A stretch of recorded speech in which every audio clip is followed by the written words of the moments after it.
Sarah, question for you. Are you a games console kind of a person? Oh, I do quite like a retro console, yes. Which one might that be? Well, a Game Boy. Do you know, I actually found a Game Boy back in the 90s in a telephone box, and someone had left it in there.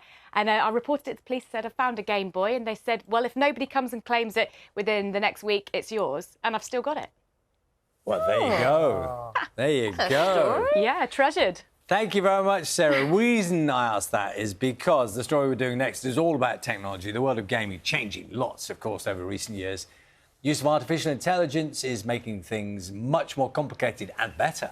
Yeah, but the graphics are amazing these days, aren't they? But some people hanker back for the traditional retro games, and they're seeing a resurgence.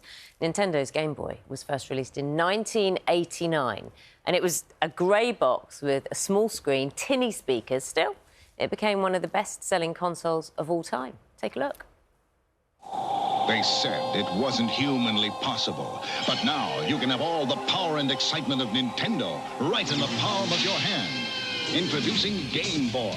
It's portable, it's in stereo, and its games are interchangeable. Plus, Game Boy comes with the outrageous new game, Tetris. And for head-to-head competition, use the revolutionary video link and blow your opponent away.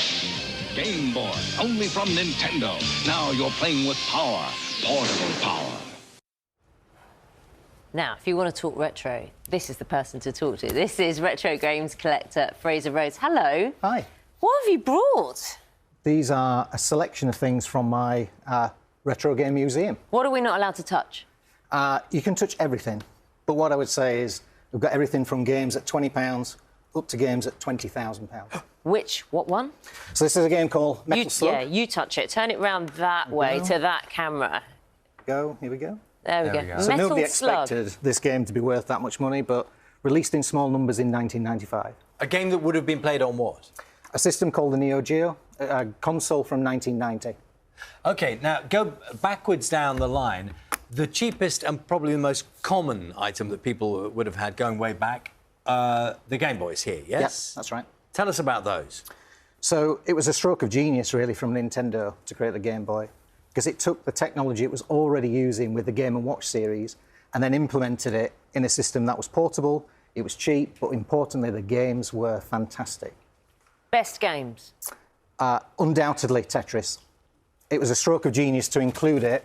Well, certainly in the European launch, the game sold over 35 million, and the Game Boy system and its iterations of that sold 118 million units. Phenomenal. You know, we were talking about how, although technology has come on so much, is it true, or is it a myth, that there is a kind of growing fascination, if not usage, of some of the older devices, which on the face of it, I mean, we're looking at some of the imagery there, it doesn't compare with what you can see now. No, I mean, you've got unlimited kind of development potential, you've got photorealistic graphics nowadays, but people are still interested in the older stuff and even play older games on the newer technology. I liked Worm. Yeah, exactly. Worm was brilliant, just simple, so simple. Exactly, easy to pick up. You don't need to wait for a system to download its latest firmware. You can just pick it up and play it.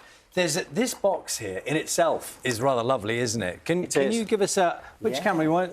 Yeah, hold that you up. open it as you're opening it. Here, Yeah. camera 5 here. So talk us through this. What is that? So this was released in 1979 Just hold by that up. Nintendo. Keep it still for a moment. There we go. This was Nintendo's first console that featured its own logo. So prior to this, it was working with Mitsubishi. And this is a game called Block Breaker that was sold exclusively in Japan. The knobs on it are just like so... They're just so retro. It screams 70s, doesn't it? Would people want this now? What would that be going for? Yeah. You So can pop it down typically, if you wish. £200 to £300, maybe a bit more in this condition. There's just a real interest in collecting this stuff. The thing is, when these fabulously simple things come out, people like to fiddle, don't they? And they like to improve. Hence this. Yes. What is it? So this is Nintendo's Virtual Boy. Now, this was meant to be the successor to the Game Boy. Up on the desk. Well, this is a classic example of where it's not quite the right technology at the wrong time. So it was supposed to be a headset that just sat on your head, truly portable, but in reality, the technology meant they had to compromise. And that meant they had to fit batteries to it. They needed to put it on a stand. So which the meant idea it was was really you sort awkward. of kneel down and yeah, look you in had to sort of put your face into it, which... There's no joy in that. Exactly. So it only sold 770,000 units, never came to the UK or Europe, was only released in Japan and the US, and it was killed off after about 12 months. We've had loads of messages. We asked our audience, our viewers, to get in touch. So this is Richard, who shared his photo of two of his friends playing an Atari. Do you know, I struggled to see what it was, and I thought it was like an arty photo, but it's just the quality of the cameras in those days, wasn't I thought it was a giant cat. Yeah, I did think he was playing with his dog or something. That's in 1985. And then maybe this one's better. This is Paul from the Seychelles.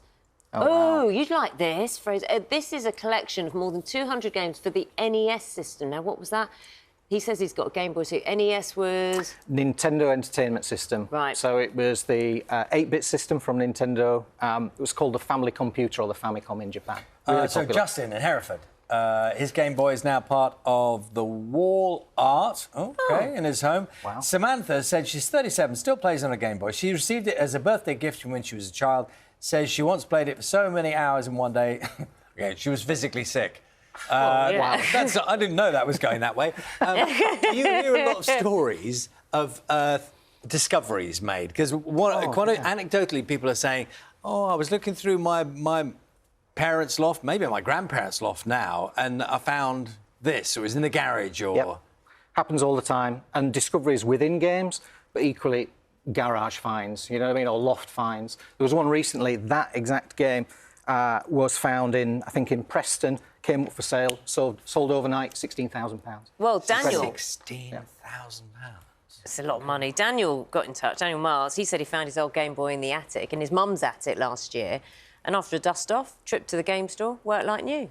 So this is the old technology, isn't it? It's kind of like the old stuff's the best stuff in many ways. Absolutely. And you can just pick it up.